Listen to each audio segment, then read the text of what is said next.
Dans cette nouvelle vidéo, on a reçu Fabien Fouissard, Head of Marketing chez Fujitsu, une des plus grandes multinationales tech, ainsi que Stéphanie Laporte, ancienne fondatrice d'agence et aujourd'hui conférencière, ainsi que mentor pour de nombreuses startups. On a parlé nouvelles technologies, IA, mais aussi marketing. La vidéo est vraiment incroyable avec aussi des outils concrets que vous pouvez appliquer dès aujourd'hui. Je vous souhaite une très bonne vidéo. Et bonjour Stéphanie, bonjour Fabien, ravi de Bonjour. pouvoir d'avoir cet échange aujourd'hui ensemble. Donc le but c'est un petit peu de parler d'IA, à la fois dans du grand compte, à la fois dans la startup, un peu comprendre les enjeux qui gravitent autour. Donc voilà, peut-être Fabien au début un petit peu nous présenter un petit peu l'état de l'art. Vous voyez actuellement autour de l'IA, comment les grands comptes aussi structurent tout ça. Où sont les problématiques, où sont les enjeux? Est-ce que peut-être on pourrait commencer un petit peu par ce sujet? Déjà, c'est un sujet qui est évidemment ultra vaste, hein, Johan, parce que dans la première question, déjà, il y en a évidemment pas mal.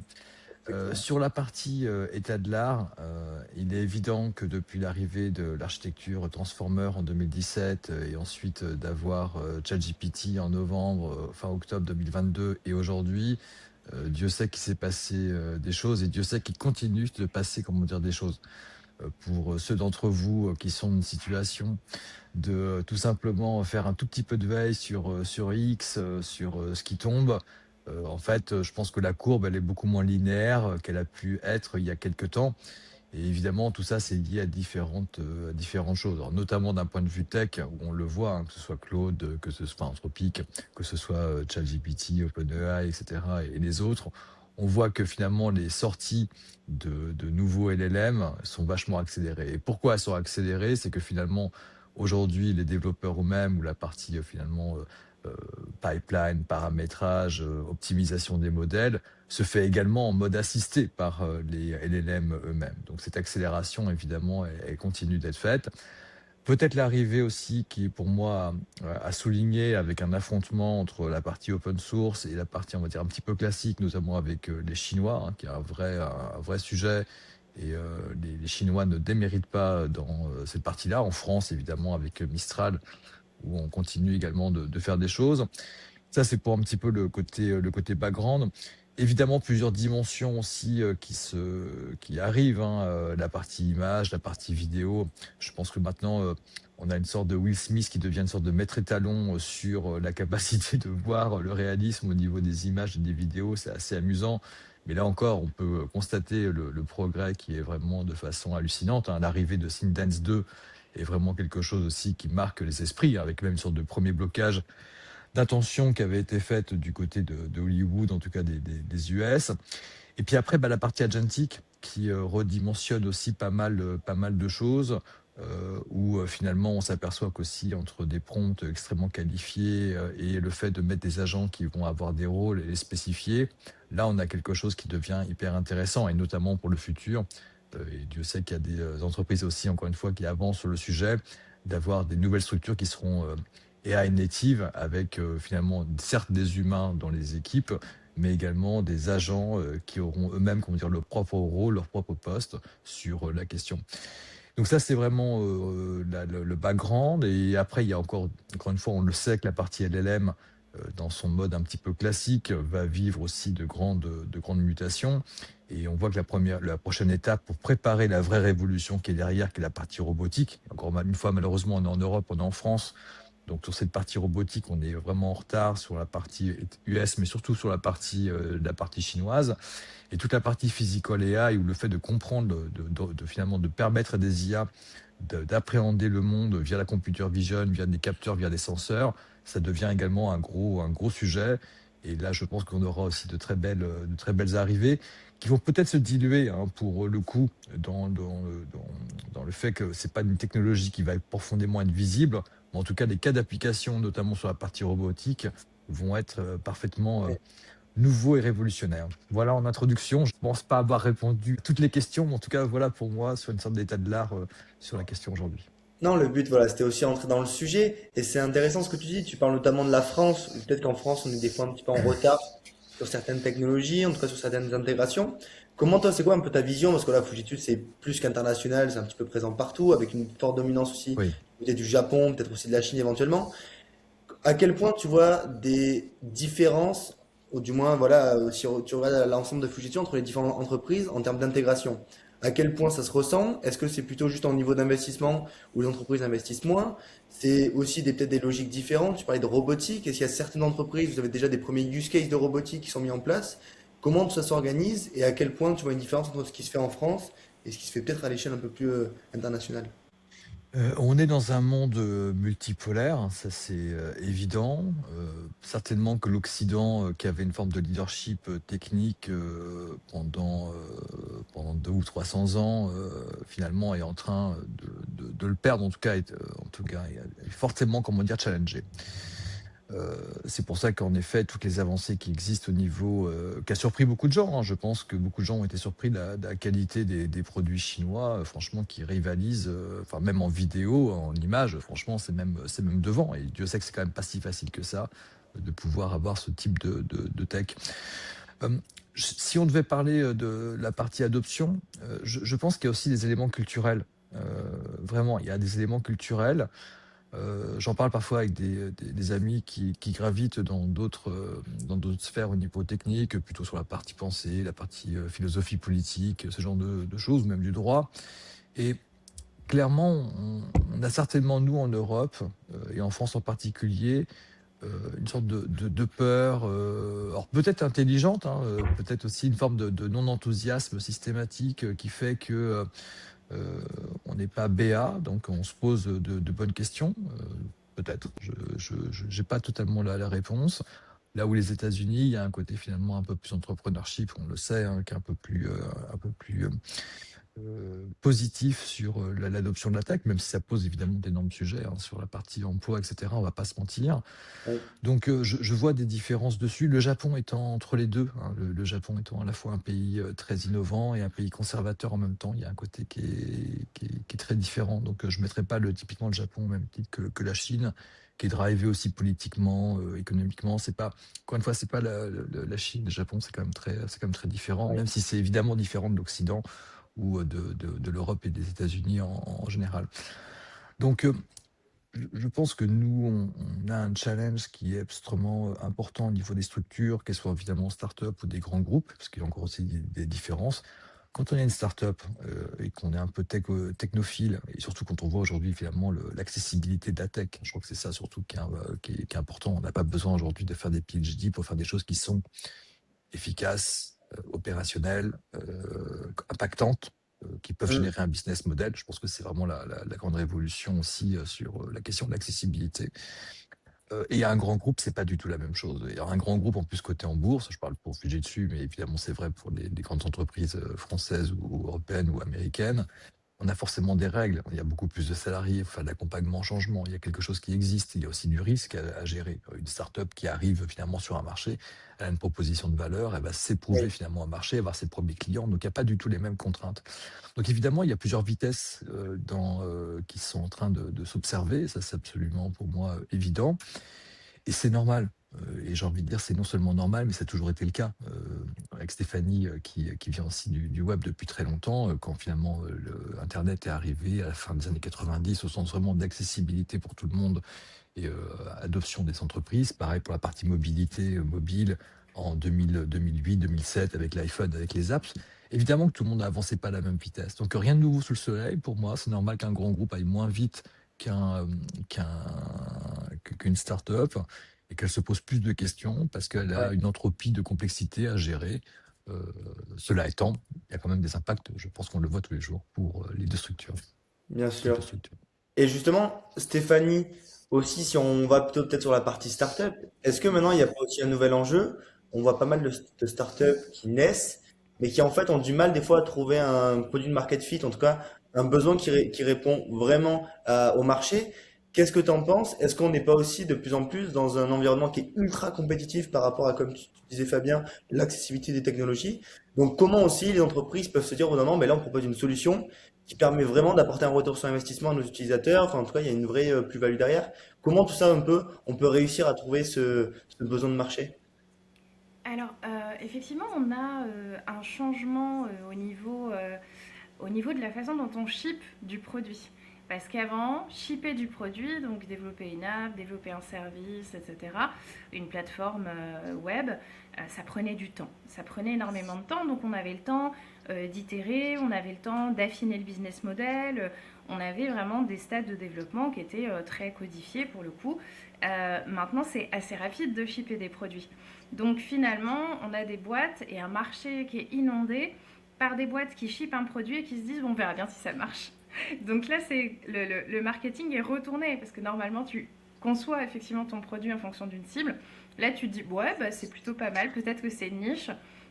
Tu le dev, hein, tu le vibe code, et puis après tu verras bien si ça marche. Donc ça c'est assez nouveau. Par contre, ça veut dire que on a un marché qui est saturé, on a des app stores qui sont saturés dans le cas des produits mobiles, et de façon générale, on a des gens qui vont shipper sur GitHub, qui vont avoir énormément de repos. Il va y avoir énormément de produits et de pitchs de startups qui vont arriver dans les incubateurs, les accélérateurs dans lesquels je participe. En fait, il n'y a plus ce travail d'écrémage, entre guillemets, technique, ce qui est bien pour les profils non techniques, mais ce qui veut dire aussi qu'on est envahi par tous les gens qui pensent avoir la bonne idée. Ouais, c'est clair. Et ça, justement, c'est intéressant, Fabien. Comment on fait aussi pour s'y retrouver à travers tout ce bruit? Parce que nous, voilà, on a plein de PME, de TI, ça va être principalement les auditeurs en plus de cet échange. Donc, comment on fait aussi pour s'y retrouver quand il y a autant de bruit et quand des fois on n'est même pas sûr de la fiabilité des solutions parce que effectivement on ship vite, on vibe code, donc au final on n'est pas sûr vraiment que la solution soit parfaite. Comment on fait pour s'y retrouver? Est-ce que vous avez des frameworks à respecter ou comment ça se passe? Pour répondre à la question sur finalement comment on voudrait acheter une ETI, une PMI, une PME. Euh, Encore une fois, c'est de quoi on parle en Oui. termes de services qu'on va acheter sur la question. Je n'inviterai pas aujourd'hui, même si ça va te challenger, parce que derrière ce que dit Stéphanie, c'est aussi tout le monde du SaaS et du software en général qui va être extrêmement challengé. Je dirais pas une PME, une PMI, ni même un grand groupe qui le fera jamais, hein, c'est pas sur la question, de changer son ERP finance en Mm. prenant comme une solution qui va tomber. Et ça, c'est vrai pour plein de choses, même pareil au niveau sécurité, etc., puisque c'est aussi un tropisme que tu as, Stéphanie. J'ai des équipes qui font de la cyber, elles ont des outils, ça fonctionne. Elles doivent évidemment prendre les outils et les nouvelles menaces ou les nouvelles solutions qui vont arriver, mais en tout cas pas forcément, comment dire, switcher complètement sur une nouvelle solution qui viendrait de tomber. Et ça, c'est vrai évidemment pour plein d'autres choses, d'accord? Donc, mon conseil, il est toujours pareil, une solution ou pas une solution d'ailleurs, il faut toujours partir de son besoin en tant qu'entreprise. Donc, de quoi j'ai besoin, etc. À partir du moment où j'ai un besoin qui est adressé peut-être aujourd'hui, on va prendre un exemple dans la partie market ou dans la partie design, etc., qu'on faisait jusqu'à présent avec Adobe. Il est clair que Adobe, c'est une suite qui a un peu de référence pour plein de choses et qui est extrêmement, comment dire, challengée. Et je pense que ça, on peut regarder dans le cours de bourse, on voit qu'en effet, c'est compliqué. Euh, Là, il est évident, bon, même s'il y a, il y a aussi des patterns, parce que finalement, les étudiants ou les salariés ont toujours étudié avec Adobe, donc finalement, il y a un effet de traîne. Mais en tout cas, pour ceux qui veulent se dire, c'est pareil pour Microsoft, c'est pareil pour Azure, enfin, pour plein de solutions, en fait, les gens ont été formés à l'école là-dessus, donc forcément, quand ils arrivent en entreprise et que les entreprises elles-mêmes ont les solutions, c'est pas si facile de changer. Mais en tout cas, je reviens du besoin, et si à un moment donné, je m'aperçois que je paye trop cher, etc., ou je veux d'autres fonctionnalités, bah, je regarde ce qui existe. L'avantage, malgré tout, même s'il y a beaucoup de solutions qui tombent, c'est que tout est souvent généralement en mode SaaS ou en mode abonnement, voire même en consommation token, ce qu'aiment pas trop les entreprises parce que en termes de prédictibilité, moi je trouve que c'est un vrai problème. Je pense qu'il faut accepter justement dans les modèles économiques des solutions qui permettent de garantir le côté prédictif d'une dépense, surtout quand elle doit être comparée par rapport à avant, quelles que soient les nouvelles fonctionnalités qui sont Est-ce que additionnées. rapidement, tu peux éventuellement expliquer juste l'utilisation de tokens, qu'est-ce que ça veut dire dans les grandes lignes? Parce que je pense qu'il y en a pas mal qui n'ont pas forcément la notion derrière. Bah, en fait, les LLM, c'est des stats, d'accord? Enfin, quoi qu'il arrive, hein, même sur la partie image, sur la partie vidéo, c'est des stats. Des stats, c'est du calcul. Du calcul, c'est du compute. En tout cas, c'est de la consommation d'énergie électrique sur des serveurs ou sur des GPU ou des CPU pour certains types de traitements. Et à partir de là, en fait, c'est une consommation. Et cette consommation, généralement, elle est considérée comme une sorte de token, une sorte d'instruction, finalement, qui est envoyée, comment dire, à la machine. Donc, c'est ça, en fait, l'unité de valeur, elle est sur la partie token. C'est pour ça qu'il y a d'énormes challenges et de discussions sur la partie électrification ou consommation électrique au niveau mondial, parce que c'est vraiment partie des gros sujets. Et en fait, les entreprises, vu que vous ne savez pas, je prends un exemple, d'accord? Vous faites une solution, je sais pas, même de vibe coding, ou vous faites pour les devs en sécurité, ou alors vous faites une génération d'images, d'accord? Vous mettez ça pour les équipes, soit cyber, soit les équipes design, marketing. Avant, qu'est-ce qui se passait? Vous achetiez votre licence Adobe, soit en local sur votre poste de travail qui était un peu plus gonflé d'un point de vue CPU, GPU, mémoire pour pouvoir gérer les traitements, pour générer justement les images ou créer les images que vous faisiez à la main quasiment, ou les retoucher, les photos. Là, vous passez sûrement en mode cloud et vous allez générer vous-même des images. Là où finalement le coût était extrêmement prédictif parce que vous aviez votre coût machine, au sens laptop ou desktop, et vous aviez, comme dire, votre coût licence. Là, pour rentrer dans un système, vous donnez à vos équipes la capacité de faire beaucoup plus de choses. Mais par contre, on rentre dans une situation où on ne sait pas, à un moment donné, combien ça va s'arrêter.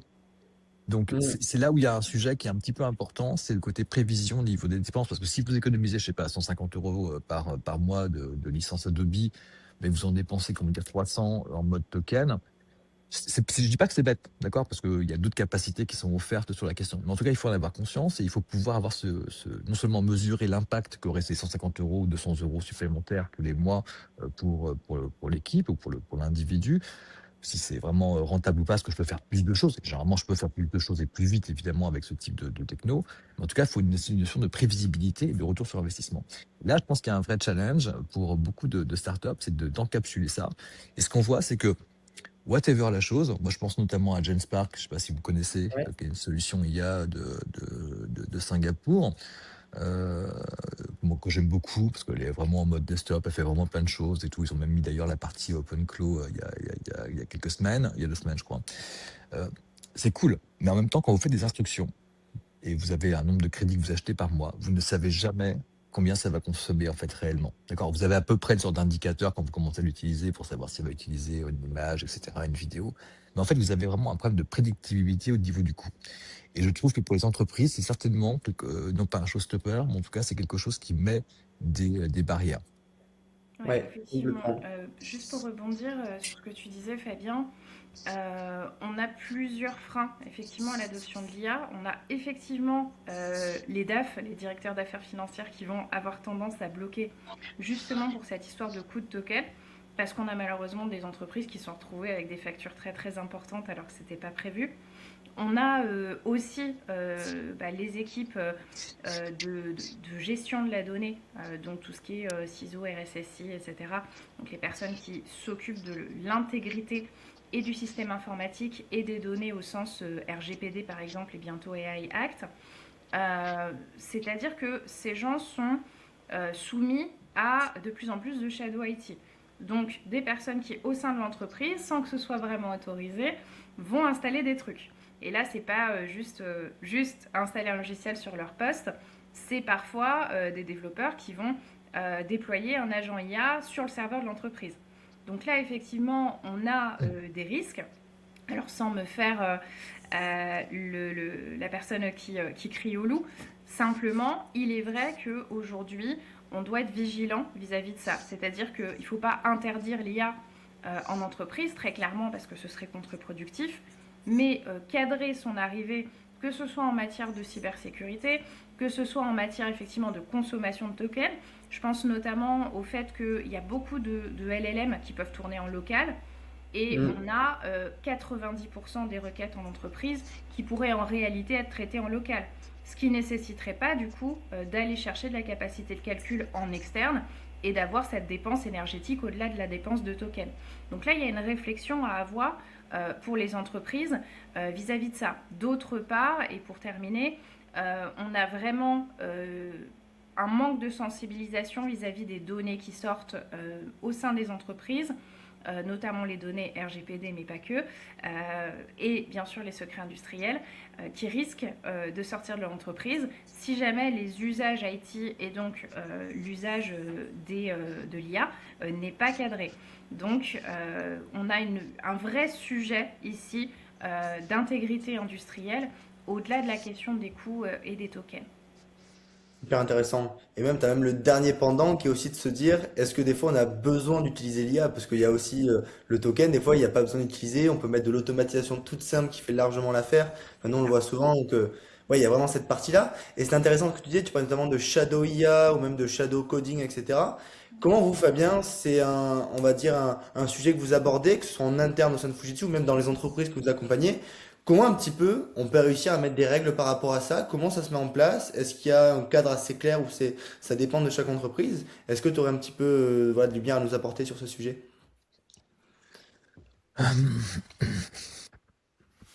C'est pas une réponse facile et elle va continuer de se complexifier dans le temps, parce qu'elle a trait aussi à l'humain, d'accord? Je Il est évident que la partie Shadow AI, elle a une réalité et elle va continuer de s'accentuer parce qu'un des sujets qu'on n'a pas abordé non plus, peut-être, et c'est de ma faute tout à l'heure dans la partie état de l'art, c'est que le poids des modèles et leur efficacité est aussi en train d'exploser.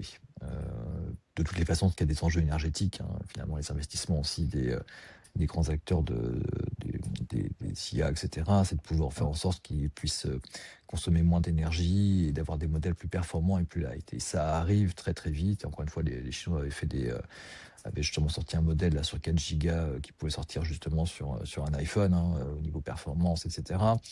Et ça, on va le voir de plus en plus, c'est-à-dire vraiment d'avoir des LLM qui vont déporter beaucoup plus light et il y en aura partout. Donc, la réalité, elle est la suivante, c'est que de toutes les façons, l'accessibilité, elle va encore être accrue. Le coût, justement, le côté prévision va être de plus en plus maîtrisé, même pour un individu, etc. Parce que, finalement, si vous voulez vous lancer, que vous vous apercevez que c'est un petit peu compliqué, que vous n'êtes pas encadré par les 20 euros par mois, mais que vous pouvez finalement dépasser 100, 200, 300 euros et que vous ne maîtrisez pas tout ça, c'est vrai que ça peut vite, dans un ménage, en tout cas dans un budget familial, ça peut être compliqué. Donc, individuel, ça peut être compliqué. Comme pour une entreprise, mais en tout cas, même à cette échelle de Shadow AI, ça peut être compliqué. Donc, ce système-là, en fait, il va se casser parce que finalement, on va pouvoir vraiment avoir de plus en plus d'accessibilité. Donc il y a un côté humain. Quand vous, c'est un peu le côté de la tentation, mais on va pas citer du Oscar Wilde sur la question, mais vous avez quelque chose qui est accessible, qui peut vous aider à augmenter votre productivité, votre qualité, votre pertinence, également apprendre. On va pas se mentir, je pense qu'une des grandes choses aussi que les gens découvrent, c'est que, Stéphanie le disait, la partie technique est beaucoup plus light pour pouvoir délivrer vraiment un service qui fonctionne, d'accord? Évidemment, il y a encore des éléments de perfectibilité qui pourront toujours t'appliquer sur la partie architecture, la partie scalabilité, où il y a toujours de l'expertise qui est nécessaire, mais la connaissance est tellement proposée de façon quasi gratuite que des gens qui ne sont pas techniques peuvent devenir techniques. Mais à l'inverse, des gens qui sont techniques, qui n'étaient pas du tout sales, qui n'étaient pas du tout marketeux, qui n'étaient pas du tout dans cette dimension-là, sont également en empowerment. Donc c'est tellement tentant qu'évidemment les individus le font, parce que c'est une capacité d'être plus performant, slash d'apprendre également de nouvelles choses. Donc à la fois ça joue sur le côté individuel de je veux augmenter ma performance, c'est comme un truc valorisé généralement dans les entreprises, dans les organisations, mais Oui. également même d'un point de vue individuel, je veux apprendre plus de choses. Donc la seule façon de pouvoir lutter contre ça, c'est de surfer avec ça, d'accord? Le fait de dire à un moment donné, de mettre une sorte de stop qui serait non, c'est pas du tout comme ça que ça marche, vous allez respecter, forcer les règles. C'est comme de l'eau en fait. À un moment donné, vous allez mettre, comment dire, un barrage, c'est cool, mais en fait il y a beaucoup beaucoup beaucoup d'eau. Donc vous allez de toutes les façons, l'eau elle va s'infiltrer, etc. Ça va couler. Donc je pense, et c'est plutôt ça qui est intéressant, c'est qu'il faut faire appel à l'intelligence des gens et à comprendre ce que fait une entreprise, notamment quand il y a des secrets industriels. Euh, c'est quelque chose où en fait finalement avant on était plus ou moins protégé parce que vous ne pouviez pas envoyer des documents de 80 mégas par mail, etc. Des WeTransfer pareil, c'était limité, c'était facile en fait de pouvoir limiter. Donc finalement, vous étiez accompagné vous-même en tant qu'individu dans l'organisation pour éviter de faire des erreurs. Là, évidemment, vous avez plus de pouvoir, d'accord? Donc vous avez, comme toujours, hein, c'est du Spider-Man dans le texte, entre guillemets, de Stan Lee, c'est un grand pouvoir, une grande responsabilité. Bah oui, en tant qu'individu, en tant que salarié, vous avez plus de pouvoir, c'est vrai, d'accord? Mais vous avez une responsabilité qui est accrue pour le côté collectif. Je trouve à l'inverse que c'est peut-être un axe qu'on n'évoque pas, mais c'est peut-être également un moyen de renforcer l'adhésion des salariés sur justement un projet, comment dire, d'entreprise et sur ses spécificités. D'accord? Je trouve que c'est plutôt un truc d'appel à la responsabilité. Pour moi, je suis plutôt, j'aime bien qu'on fasse appel à la responsabilité des individus. Je pense qu'il y a une opportunité. Et ensuite, si je reviens d'un point de vue plus méthodologique, etc., évidemment, dans les principes de gouvernance, dans les principes de stratégie, d'accompagnement, je parle pour Fujitsu, mais je pense qu'évidemment, c'est pareil pour certaines structures. Même si je pense que chez Fujitsu, il y a une dimension dans la partie consulting ou accompagnement qui est vraiment d'accompagner vraiment l'humain. C'est-à-dire, en gros, il y a peut-être un côté aussi on sait que, enfin, vous savez, hein, même les systèmes qualité de japonais comme Kaizen, etc., ou le Toyotisme et tout, et qui sont des moteurs qui sont d'amélioration continue, qui parlent vraiment du terrain, hein. C'est vraiment des Mm. individus qu'à un moment donné, on améliore le système. Alors parfois c'est un peu plus long, ça peut être un peu plus frustrant que de se dire un truc top-down qui tombe, qui serait évidemment facilement monolithique, qui serait plus facile à déployer, c'est vrai. Mais à côté de ça, je trouve que ça parle également aux organisations de se dire, partez des individus pour à un moment donné les sensibiliser, faire en sorte qu'à un moment donné ils aient conscience de leurs actes, quoi. Parce qu'on peut pas avoir tous les gens, il y a des gens qui seront malveillants et ça sera toujours compliqué. Je pense que Stéphanie pourra le dire, mais les enjeux de cyber et de ciseaux, etc., même des hacks, sont vraiment hyper importants. Mais je pense qu'avec de la formation, de l'accompagnement au changement, de la sensibilisation et faire appel à l'intelligence des collaborateurs, il y a quelque chose à faire. Au-delà de la méthodologie, j'ai un module 1, j'ai un module 2, j'ai un module 3, on fait des tests, on regarde ce qui est marché ou pas. Voilà. Très Ouais, hyper intéressant parce que effectivement. Stéphanie, ouais, sur la partie cyber, Oui, alors on a effectivement des sujets. Après, il faut aussi se dire que depuis quelques années, on fait de la sensibilisation cyber, que les entreprises investissent quand même beaucoup, parfois trop tard, souvent trop tard, dans la sensibilisation des collaborateurs.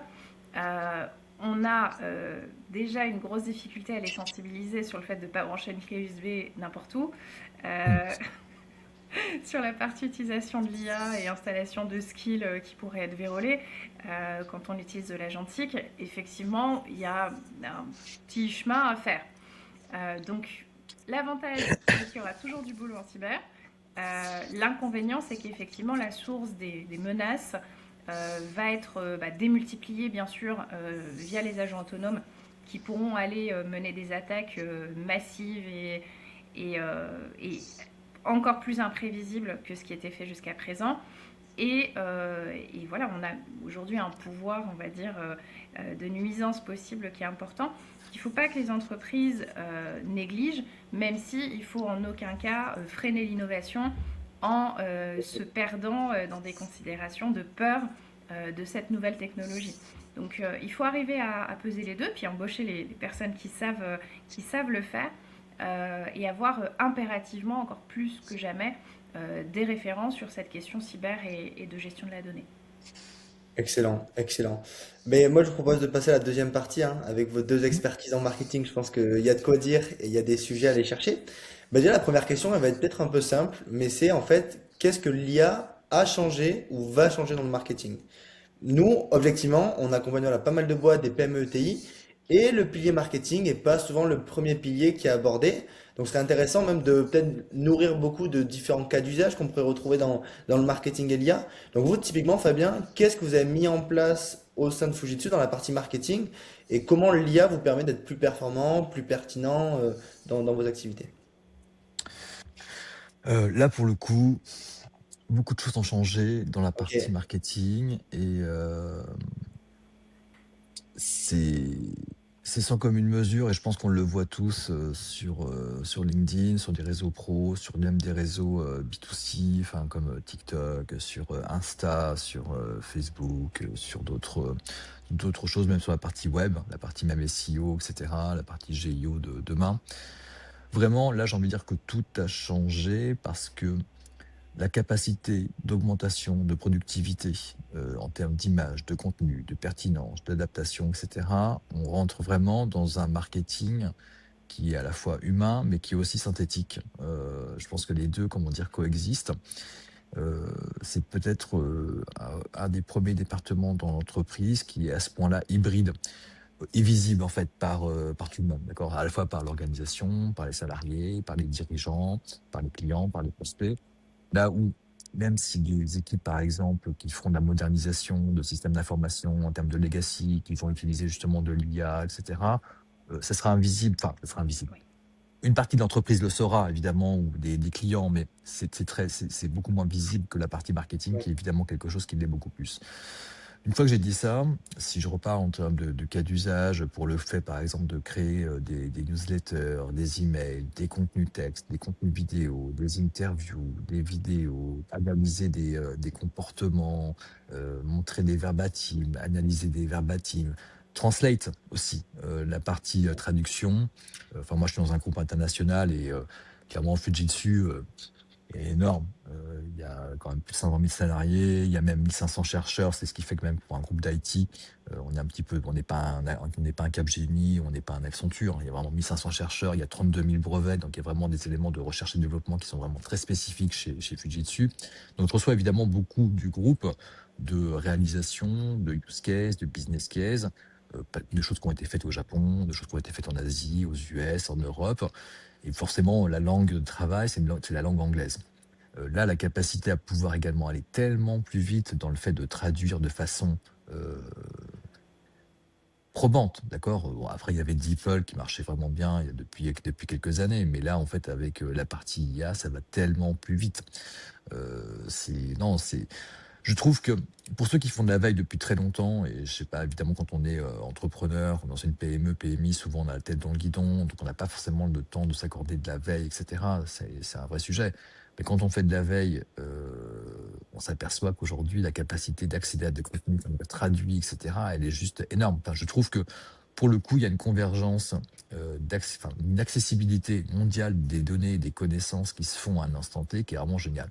Donc, tout ça pour dire sur la partie marketing, création de contenu, analyse, data, traduction. Non, vraiment, le monde a changé et il ne reviendra pas en arrière. Juste pour dire, nous, on est une petite équipe sur la partie Fujitsu France-Suisse d'un point de vue marketing. Généralement, j'ai un stagiaire en plus de l'équipe, etc., qui est là.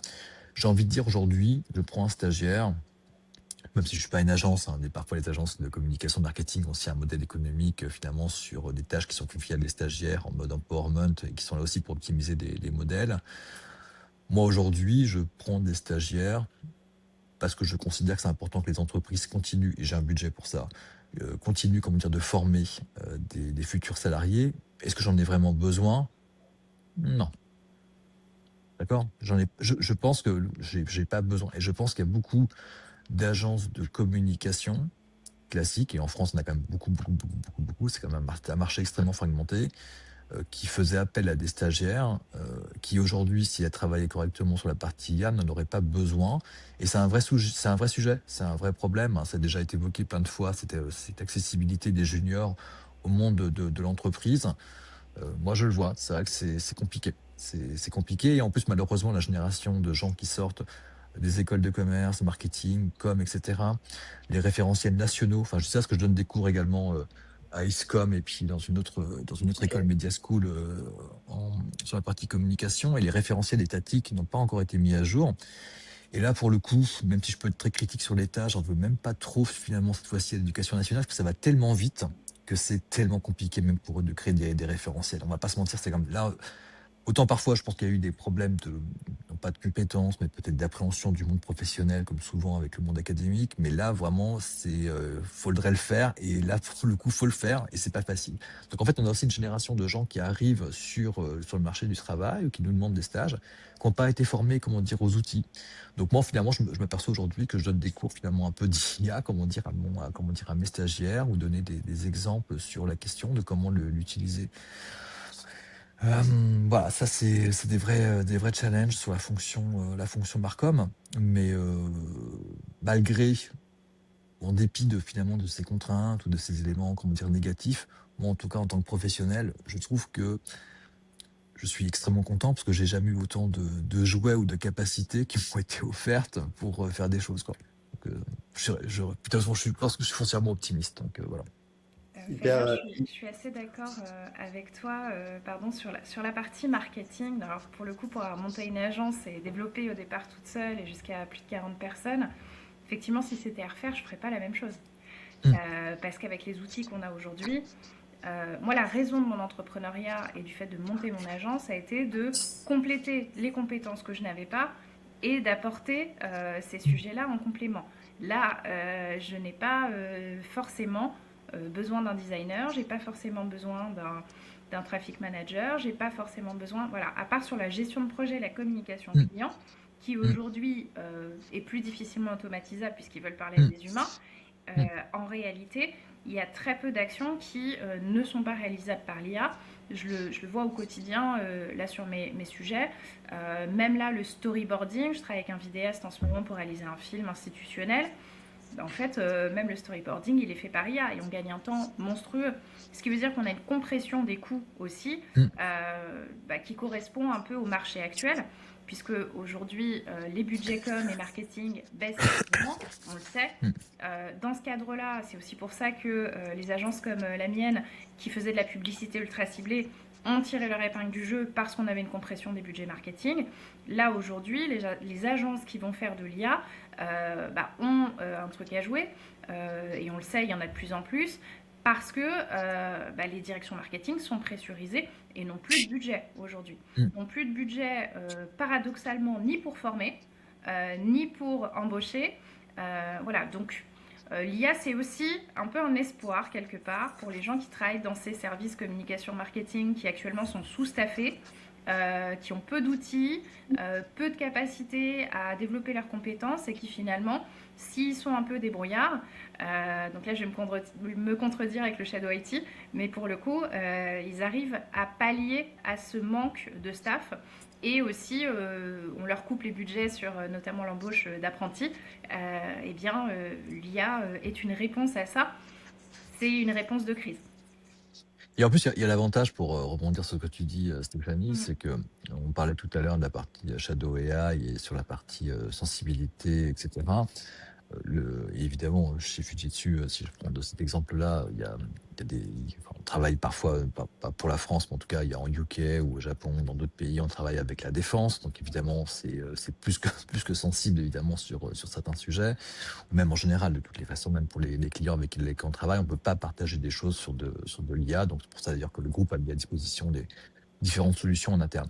Moi, l'avantage, par contre, en étant Marcom, c'est que mes données, elles ont vocation à être publiques. Donc, à part mes rapports de performance, etc., ou mes rapports internes pour le comité de direction, pour le comité de direction européen, etc., j'ai envie de dire, j'ai pas de données sensibles. 95% de mes données ne sont pas sensibles. Elles ont vocation à être utilisées sur Internet et à être partagées avec des clients.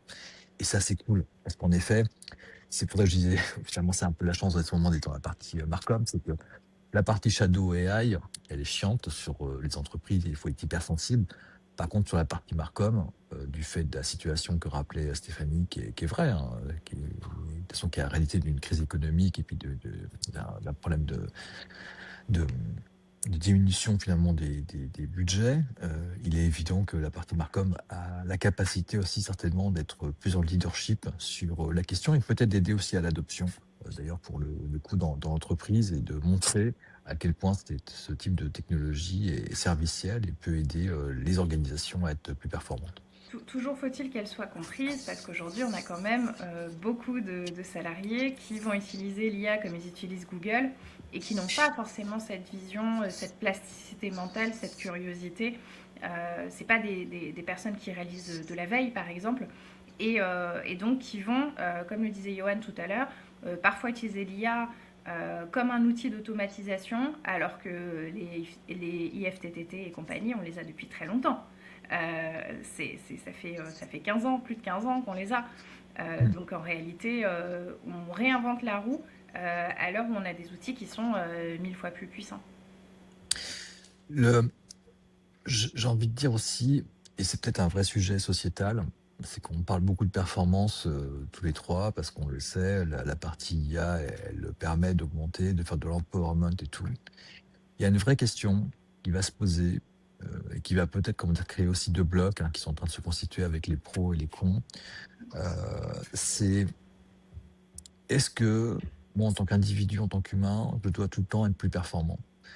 Parce que finalement, est-ce que, tant mieux pour ceux comme moi, pour nous évidemment, ou pour ceux qui nous écoutent, qui ont un intérêt à pouvoir faire de la veille, tester des choses et tout, mais être humain, est-ce que c'est tout le temps être performant? Et est-ce que les gens qui veulent pas apprendre beaucoup plus de choses, faire de la veille, ils doivent être exclus? Et je trouve que Là, on va rentrer aussi dans des considérations sociétales qui vont devenir de plus en plus fortes. Pour l'instant, c'est un petit peu sous-jacent parce que les gens ont peur, etc. Donc, ils mettent ça plutôt sous le coup de la peur. Très bien, et c'est légitime. Mais la peur n'est jamais bonne conseillère, on le sait. Mais par contre, vraiment, il y a une question de modèle de société et au niveau mondial de est-ce qu'on veut tous être, comment dire, des surhommes avec ce que ça implique derrière, de tout le temps être, comment dire, plus performant, meilleur, etc.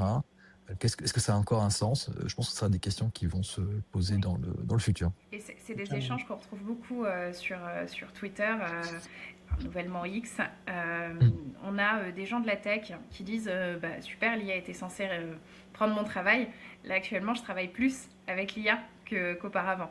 Donc, c'est effectivement, on a des gens qui sont déjà en burn-out IA, déjà en burn-out de veille, parce qu'on a des actualités qui se succèdent très très rapidement, des LLM qui proposent soit des nouvelles versions, soit de nouvelles fonctionnalités quotidiennement.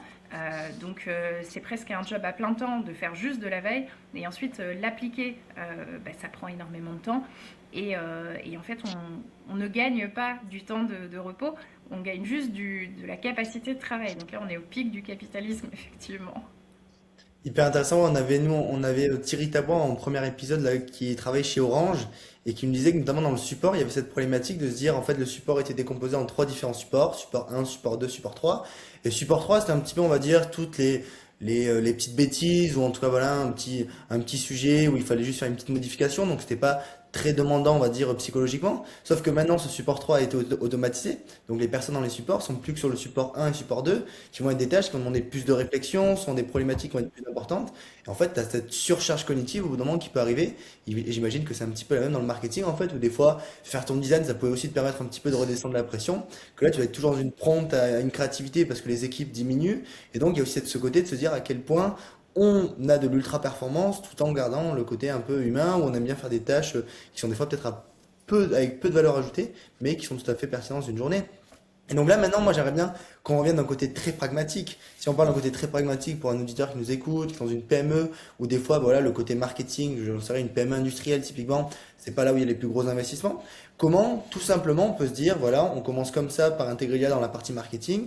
C'est quoi peut-être les cas d'usage avec le plus de ROI, ou du moins avec le plus d'impact à court terme, ou peut-être un peu plus structurant sur du long terme? Comment on pourrait mettre ça en place, parce que tous les deux, vous aurez une vision qui peut être assez complémentaire sur ça.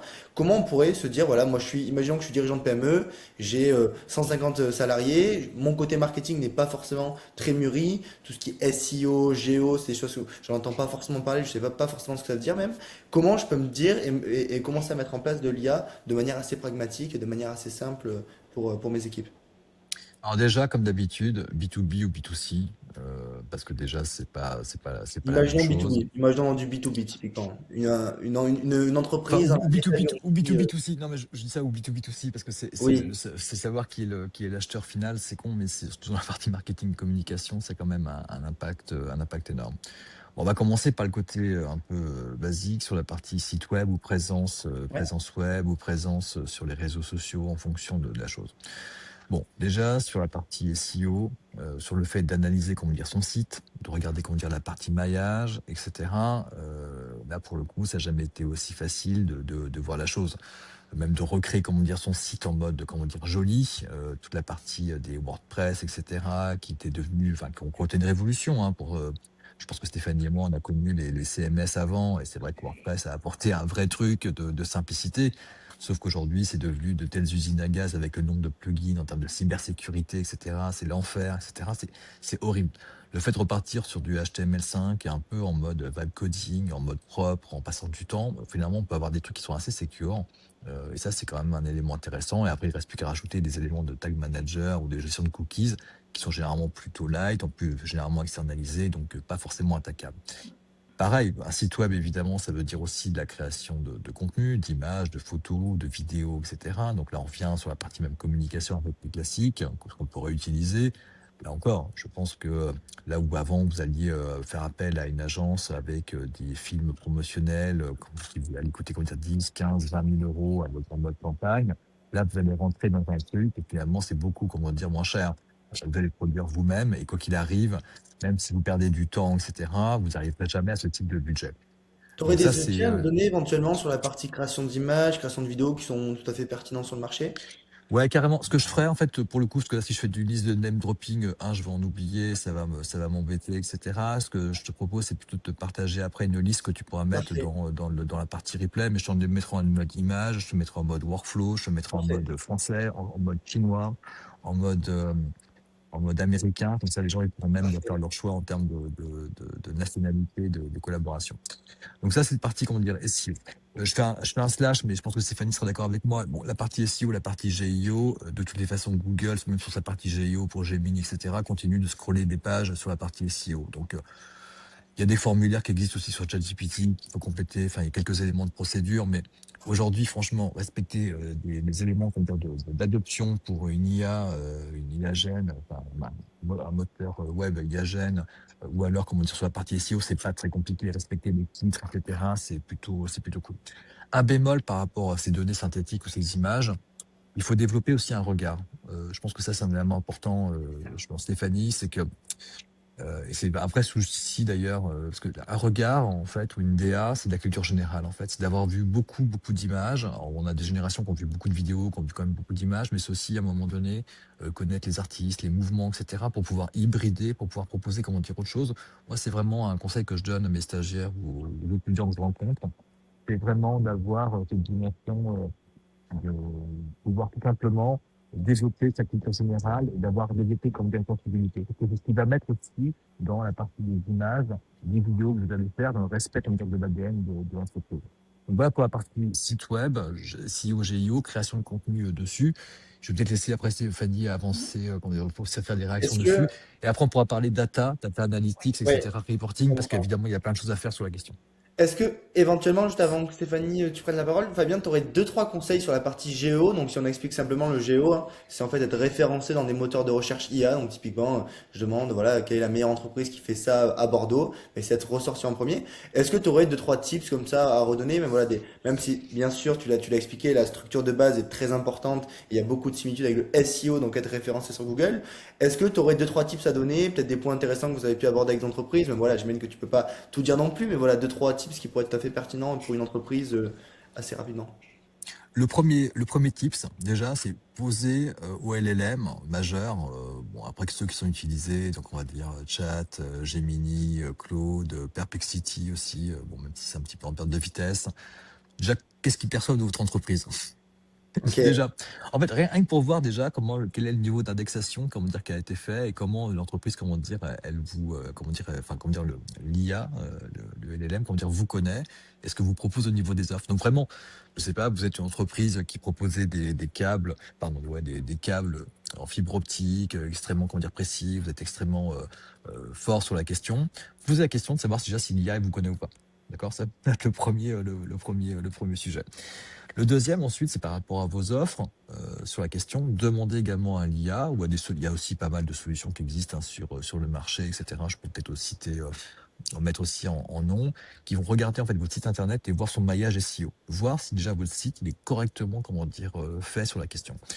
Et ensuite, il y a notamment, je le disais pour ChatGPT, ça existe que Gemini en fait malgré tout s'appuie sur le SEO, comment dire, classique de Google. Donc il faut respecter évidemment les nomenclatures, les descriptions, etc. L'avantage, je trouve que euh, on peut rentrer dans un niveau de détail un peu meilleur parce que Google a quand même participé à appauvrir, je trouve, comment dire, une grande qualité des contenus. Donc là, je trouve qu'aujourd'hui, avec la partie LLM, vu qu'ils sont capables de traiter, comment dire, plus de texte, etc., plus de contenu, je pense qu'on peut décrire un peu plus les choses, être un peu moins straight, parce que c'est vrai que les contenus étaient toujours pareils, headline 1, enfin, titre 2, description, les trucs en gras et tout. Enfin, c'était quand même, c'était devenu, comment dire, un peu. Enfin, moi, j'aimais pas trop. J'aimais pas trop. C'est Donc très ça, c'était. fastidieux. Ouais, ouais. Ouais, c'était fastidieux pour pas grand-chose, juste pour plaire à un algorithme, en plus qui Mm. changeait et tout. Franchement, c'était pas génial, sachant qu'il fallait quand même arriver dans la première page. Donc vraiment, ce côté, ce côté-là. Ensuite, sur la partie défensif, en mode SIA, dans le fait d'acheter, parce qu'on parle des SEO, mais il y a aussi le côté, comment dire, SIA. Stéphanie l'a évoqué à demi-mot, mais je sais qu'à mon avis, elle le fait tout à l'heure avec la partie traffic manager. Là encore, hein, le fait de constituer, comment dire, des publicités, le fait de constituer, comment dire, des mots-clés, etc. Bah, c'est facile aussi, c'est plutôt intéressant à faire et c'est peut-être plus facile qu'avant. Encore une fois, par contre, je mets un bémol dessus pour avoir été dans une entreprise qui dépensait plusieurs millions d'euros sur Google ou sur Meta. Les algorithmes étaient toujours, pour la partie SIA, je trouve, toujours un peu obscurs. Et on avait du mal à trouver des gens, à la fois, comment dire, en France ou en Europe, des responsables, hein, même quand on dépensait beaucoup d'argent, à nous expliquer parfaitement comment fonctionnait, comment dire, l'algorithme. Il y a un Ok. côté un petit peu boîte noire. Euh, voilà. Donc, par contre, l'avantage, je le redis, c'est que dans la partie SEO, qui est entre guillemets dite gratuite, le fait de pouvoir créer, comment dire, rapidement du contenu, là où avant vous passiez par Madagascar ou par des rédacteurs web, sincèrement, si vous avez défini votre tonalité, votre positionnement, votre stratégie, etc., le fait de faire des contenus qui sont de qualité réellement, hein, qui seront alignés avec votre entreprise, ça va, quoi. Je veux dire, aujourd'hui, pour moi, il n'y a plus d'excuses. Sincèrement, c'est vraiment reachable, quoi. Alors, pour compléter ce que tu disais, Fabien, moi je suis encore assez convaincue de la qualité de la rédaction web manuelle, en tout cas pour le SEO, parce que il est facile d'identifier au-delà de pour l'internaute, il est aussi facile d'identifier côté crawler, donc les robots qui viennent pour indexer les pages, le contenu IA et parfois c'est ce qu'on appelle du slop, donc du contenu de pas très bonne qualité. Donc là-dessus, je pense qu'il est important de continuer à investir au maximum du contenu premium, manuel, qualitatif. Ensuite, pour le GEO, pour répondre à ta question, Johan, euh, en fait, ce qui va être important, c'est la recommandation, la capacité à être recommandé de façon externe. Donc, pour être recommandé, on a bien évidemment les avis clients, mais aussi et surtout les backlinks, ça reste important, donc avoir des liens Hmm. qui pointent vers son site. Et au-delà de ça, un aspect qui est très fortement négligé aujourd'hui, c'est les relations presse. Les relations médias vous permettent d'avoir des citations Autorité, de ouais. gens, voilà, Hmm. d'avoir des gens qui parlent de vous et effectivement des médias d'autorité qui vont évoquer l'entreprise et ce sont des termes qui vont être repris par la suite par des ChatGPT, etc., par des LLM. Donc très clairement, les relations presse sont un levier qui aujourd'hui est trop peu utilisé par les entreprises, qui a été considéré pendant très longtemps comme obsolète, alors que c'est un outil de crédibilité qui est très important. Donc, et pour continuer sur les outils qu'aujourd'hui on peut automatiser en marketing ou en tout cas sur lesquels on peut utiliser de l'IA. Donc Fabien parlait effectivement du site web, de la partie SEO. On a parlé brièvement des réseaux sociaux. Effectivement, il y a une grosse partie qui peut être automatisée. Après, ça ne remplace pas, sur les réseaux sociaux, les gens veulent voir des humains. Donc, ça ne remplace pas le temps passé à Hmm. préparer les interviews et à aller shooter, à aller filmer des humains. On a la partie, effectivement, diffusion publicitaire avec l'optimisation de cette diffusion, puis aussi la partie optimisation des visuels. Donc quand je vais faire diffuser une publicité, je vais avoir X variantes, etc. Ça aujourd'hui, c'est totalement automatisable, on est d'accord. Et on va avoir aussi bien sûr la partie newsletter qui va être automatisable. Également, moi là où je gagne beaucoup de temps sur mes missions, c'est tout simplement avec Claude sur la mise en forme de mes idées Hmm. et sur l'établissement de rapports internes. Parce que au-delà de ce qu'on produit, il y a quand même énormément de temps en interne, que ce soit donc quand on est en interne chez l'annonceur ou de communication au sein d'une agence. Et ça aujourd'hui, les temps de production, alors les PowerPoint, parlons-en. Hmm. Hmm. Les slides, avant on y passait des journées entières. Aujourd'hui, on a des outils comme Gamma ou maintenant nativement Claude qui peuvent vous générer des présentations incroyables en 2 minutes. Donc Hmm. vraiment ça c'est un game changer dans la façon dont on va faire le marketing aujourd'hui. Ouais, donc tu as aussi toute la partie reporting. Moi maintenant, je Oui. vais me faire un petit peu l'avocat du diable. Est-ce que au final aussi à surutiliser l'IA, on perd pas en créativité, on retrouve pas des patterns puisque l'IA est quand même connue pour avoir des patterns de base. Donc est-ce qu'on perd pas aussi en créativité? Et au final, on donne un petit peu, là on avait peut-être beaucoup de valeurs, la créativité humaine, l'empathie, le fait de pouvoir comprendre ce qu'aiment les humains. Est-ce qu'on n'y perd pas beaucoup au final à aussi mettre de l'IA sur cette partie créativité? Je pense que vous aurez peut-être deux avis qui peuvent être intéressants à aborder. Je pense que c'est aussi un côté très personnel, le fait d'être créatif, le fait de ne pas vouloir faire comme les autres, le fait de penser, de se distinguer. Et encore une fois, dans une entreprise, il y a des moments où en fait on doit être productif, on doit aller vers l'efficacité et c'est un arbitrage qui doit être fait. Plus, comme je le disais juste avant, une sensibilité personnelle. Je trouve que c'est toujours plus cool d'être créatif, personnellement, d'accord? Mais je veux pas non plus juger des gens qui ne voudraient ou qui ne le sont pas pour des raisons de personnalité, de background, d'intérêt, etc. Enfin, je veux dire, on a vraiment un challenge hein, sur la question. Pousser tout le monde à être créatif. Oui, ça n'a jamais été aussi facile, en tout cas, de se challenger ou de se poser des questions, d'hybrider des choses, qui est tellement la source principale de la créativité. Mais ça, c'est quelque chose qui est très personnel. Donc, euh, quelque part, ça m'embêterait de rentrer dans une sorte de totalitarisme. J'utilise vraiment le mot, hein, mais de la Mhm. performance pour induire finalement des comportements qui seraient tout le temps les mêmes. Peut-être que justement la place de l'humain, c'est ça qui est intéressant d'un point de vue global. Et là, c'est pas d'un point de vue Europe, d'un point de vue États-Unis, mais aussi certainement d'un point de vue mondial, Asie. C'est quelle va être la place de l'humain qui va se poser. Enfin, il y a des gens comme Musk ou comme d'autres hein, qui en parlent, et je trouve que ça mérite d'être écouté, en tout cas d'être questionné d'un point de vue politique, parce qu'avant d'être des salariés, on est d'abord des citoyens. Euh, je pense que la créativité, elle est décuplée en termes de capacité pour ceux qui ont envie de l'être, etc. Si vous Ok. avez envie d'être créatif, jamais vous ne pourrez l'être autant, avec autant d'impact, avec un seul individu sur quelque chose. Enfin, regardez les films, les movies là qui sortent, les clips sur Sundance, etc. D'où même avant, hein, avec ce qui sortait avec Link 3 ou avec d'autres choses. Sincèrement, pour un individu qui va passer 1 heure ou 2 heures, je regardais des concours là de Runway sur les clips qui ont gagné les awards. Franchement, il y en a qui sont poétiques, il y en a qui sont beaux, etc. Et c'est quoi? C'est quelques jours de travail. Là où avant, même pour faire un court-métrage, de toute façon, vous allez prendre, comment dire, vous allez avoir besoin d'une équipe, vous allez avoir besoin d'effets spéciaux potentiellement si vous êtes dans ce rythme-là. Ça va vous coûter 20 ou 30 000 euros, 50 000 euros pour le faire. Là, il est évident que pour 3-4 000 euros de crédit, enfin de tokens, plus du temps, etc., avec des storyboards automatiques, plein de choses. Donc vraiment, c'est pas le sujet de la créativité pour moi. On ne peut pas dire le fait de dire l'IA, elle va comment dire rendre tout le monde sur la même chose, mais c'était pareil déjà quand on regardait les SEO, on en parlait juste avant avec Stéphanie. Franchement, quand on regardait les articles de SEO, même quand ils étaient faits manuellement, on avait des gens à Madagascar qui faisaient des trucs à la chaîne, etc. C'était chiant à lire. Je parle pour les assurances, pour les trucs. Franchement, on faisait des dossiers pour Google, c'était horrible, quoi. C'était horrible. Par contre, je finirai là-dessus avant de laisser la parole à Stéphanie. Une fois que j'ai dit tout ça, tout ce côté, comment dire, évidemment, fond d'avoir des IA, fond d'avoir, faire beaucoup plus de choses, d'optimiser, d'automatiser, etc.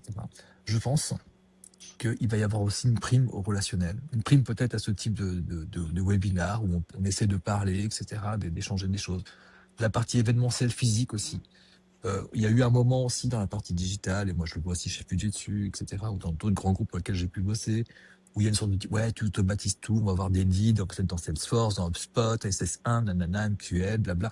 Oui, c'est vrai, il y a une partie de la vérité. Mais à côté de ça, les sales, les clients aussi, ils ont besoin de se rencontrer parce qu'on a envie aussi de faire des choses, comment dire, entre humains. Donc, je pense que plus le monde également digital va devenir performant, faire plein de choses, à côté de ça, il y aura une sorte de prime au monde physique et au même titre que la partie RP a toujours ce côté intéressant sur la partie autorité au niveau de Google et des autres LLM, comme dire demain sur la partie GIO. Je pense aussi qu'il y a une prime au physique et qu'il faut pas négliger ça.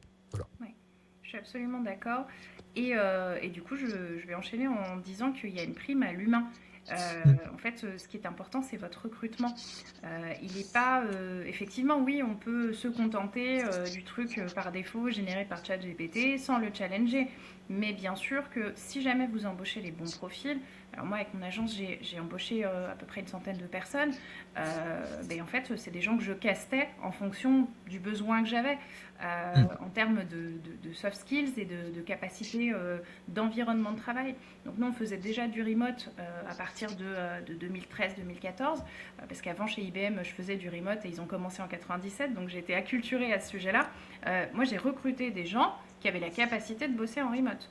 Mm. Après, j'ai recruté des gens qui avaient la capacité, effectivement, d'automatiser, qui avaient la capacité, pour les clients médicaux, de travailler sur des sujets santé, etc.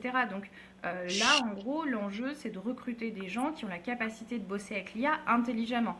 Et alors, moi, les profils que j'adore, c'est les bidouilleurs. Parce que les bidouilleurs, ce sont des gens qui vont se faire un setup informatique incroyable à la maison, c'est des gens qui vont être passionnés, alors ça peut être de jeux vidéo, ça peut être même de macramé, peu importe, mais en tout cas, c'est des gens qui vont tout le temps chercher, qui vont être extrêmement curieux, qui vont des fois avoir l'air un peu fous parce qu'ils sont absorbés dans un trou de lapin sur des sujets. Mais en tout cas, quand vous recrutez des bidouilleurs, c'est des gens qui vont pas se contenter du premier résultat qui va être sorti par l'IA et qui vont la challenger, qui vont reprompter, qui vont dire ouais mais non, tu pourrais pas aller voir, bah, par exemple j'ai vu qu'il y avait ça à New York, etc. C'est pas parce qu'on a un résultat simple qui est sorti par un moteur IA que on doit s'en contenter, et les vrais bidouilleurs ne s'en contentent pas. Ouais, des doubleurs, Excellent. je suis d'accord. Ouais, Est-ce que vous avez encore une petite dizaine de minutes ou pas pour qu'on... J'ai bien vu sûr. qu'on 10h05. Fabien, c'est bon aussi de ton côté? Ouais, ouais, je peux continuer. Parfait, parce que bon, je vous propose qu'on fasse que le troisième, le quatrième, on pourra l'intégrer dedans, mais en mode rapide. Peut-être juste sur le marketing, je relance sur l'analytique. Fabien, tu as rapidement ouvert la porte, juste on parle rapidement, comme quoi. Si ça te va, on peut juste faire ça pour clôturer le troisième partie. Après, on partira sur, enfin, clôturer la deuxième pour aller sur le troisième. Ouais, donc Fabien, tout à l'heure, tu parlais aussi de la partie analytique, ou comme quoi, bah Mm. aussi, l'IA, voilà, on le sait, hein, ça peut agréger beaucoup de données, ça peut analyser beaucoup de données. C'est quoi un petit peu les cas d'usage qui vont en ressortir? Comment un petit peu aussi récupérer cette donnée potentiellement et comment l'analyser? Est-ce que tu aurais un petit peu un workflow ou du moins une roadmap à nous donner par rapport à tout ça? Un workflow, non, après c'est des processus d'entreprise classiques. Donc après ça dépend évidemment de la taille de votre département marketing, évidemment. Pour le coup, chez Fujitsu, ça l'est. Bah, j'ai envie de dire déjà les personas. Ça, c'est vraiment un truc qui est la base du marketing, hein. J'ai un produit, j'ai un service, il doit s'adresser, comment dire, à des personnes. Hmm. Je suis dans un monde malgré tout de la personnalisation, quelque chose qui prend du temps de personnaliser des contenus, des images, etc., ou même d'un point de vue analytique. Là, pour la partie de créer des profils, les analyser au niveau des LLM sous l'angle de persona, ça c'est vraiment game changer. À la fois sur les données que vous exploitez, à la fois sur des données issues du web, parce que c'est quand même le côté agrégation qui est intéressant. Sur la partie également récupération des données. Alors, nous, on est figé dessus, donc d'un point de vue compliance, d'un point de vue sécurité, on fait quand même très attention à AI Act, etc. En plus, les entreprises japonaises sont quand même très respectueuses des législations, etc. Donc moi, par exemple, toute la partie web scrapping, récupération de données, vu que c'est pas RGPD, évidemment, c'est pas pouvoir, comment dire, l'utiliser. Cela étant, évidemment, j'ai des amis qui sont dans des startups. Et là encore, la partie web scrapping, récupération des données, elle a jamais été aussi cool qu'aujourd'hui. Je veux dire que c'est vraiment aussi quelque chose qui est absolument incroyable. On a la capacité à récupérer des données de façon un peu brute sur Internet, qui est vraiment folle. Donc là-dessus, sur le fait de récupérer des données en mode scrapping, il y a plein de solutions. Vous n'allez même pas en citer, comment dire, une ou deux, ça n'a aucun sens. Vous tapez web scrapping sur Internet ou sur GitHub, vous allez en avoir, pour dire pas mal, au-delà même des capacités des LLM, qui ont quand même malgré tout des restrictions parfois qui sont mises. Le fait de mettre aussi, par exemple, je sais pas, un curseur, de mettre un agentic sur votre compte LinkedIn, et ensuite, comment dire, de demander à ce compte LinkedIn de naviguer dans vos propres contenus, dans vos propres réseaux, le vôtre, d'ailleurs, de personnes tiers, de récupérer des données, etc. C'est hyper facile aussi, hein. Vous ouvrez, comment dire, même votre Perplexity, votre Comet, ou votre GenSpark, ou votre Claw, etc. Il va naviguer dans votre site web, il va récupérer, envoyer des messages de façon automatisée. Donc ça, c'est hyper cool. Ça, c'est le premier truc, les personas, récupérer des données. Ensuite, la deuxième étape est toujours pareil, j'ai produit des données, j'ai adressé, comment dire, des messages et de regarder la performance. Bah, là encore, évidemment, à partir du moment des informations qui sont très éparses, le fait de pouvoir naviguer dans les contenus, dans les enquêtes, etc., c'est beaucoup plus facile aussi. Aujourd'hui, je pense que vous avez certainement tous fait le test, vous prenez une étude de 100, 200, 300 pages, qu'elle a été rédigée partiellement ou pas par un IA, et vous l'interrogez pour récupérer des stats, etc. Vous demandez bien les sources, etc. Évidemment, la façon dont vous proptez pour pas que ça dérive trop, vous faites un check avec un autre agent. Là, encore une fois, dans le fait de naviguer dans les informations, de faire des contenus, c'est hyper important. Et enfin, sur la partie présentation, comme le disait Stéphanie, que ce soit Claude, GenSpark, de Canva, évidemment, Gamma, vous pouvez, comment dire, faire des super présentations aujourd'hui. Je mets juste un bémol, moi, autant à titre personnel, ou quand je conseille des amis, qui ont des startups et tout sur la question, c'est cool, parce qu'ils n'ont pas des contraintes de sécurité, autant moi, je ne peux pas le faire. D'accord? D'un point de vue, justement, respect, malgré tout, des problématiques d'IA, surtout sur la partie analytique, parce que je dois respecter, comment dire, un template, comment dire, Fujitsu, il y a des règles, il y a quand même, il y a quand même du branding à respecter, et c'est important. Et aujourd'hui, et on le voit, hein, PowerPoint, et d'ailleurs, c'est une incompréhension totale de mon côté. Pourquoi PowerPoint est si peu efficace d'un point de vue génération de la partie IA générative? Je trouve ça fou. Enfin, quand je pense à Google il y a 2 ans, qui avait la guillotine juste à côté quand ils faisaient leur démo Gemini, que Microsoft était au firmament avec OpenAI, et qu'aujourd'hui je vois que finalement OpenAI a annoncé, je crois que c'était hier, qu'ils arrêtaient la partie vidéo avec Sora Oui. pour se reconcentrer, etc. Ce qui est déjà un énorme signal, hein, parce que d'un point de vue compute, c'était quand même quelque chose.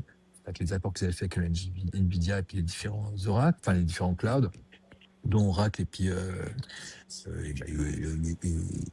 Azure, Oui. de voir qu'à un moment donné, on est en situation où il ne se passe rien sur ce côté-là, du côté de Microsoft. Moi, je suis vraiment estomaqué. C'est vraiment tout que je ne comprends pas.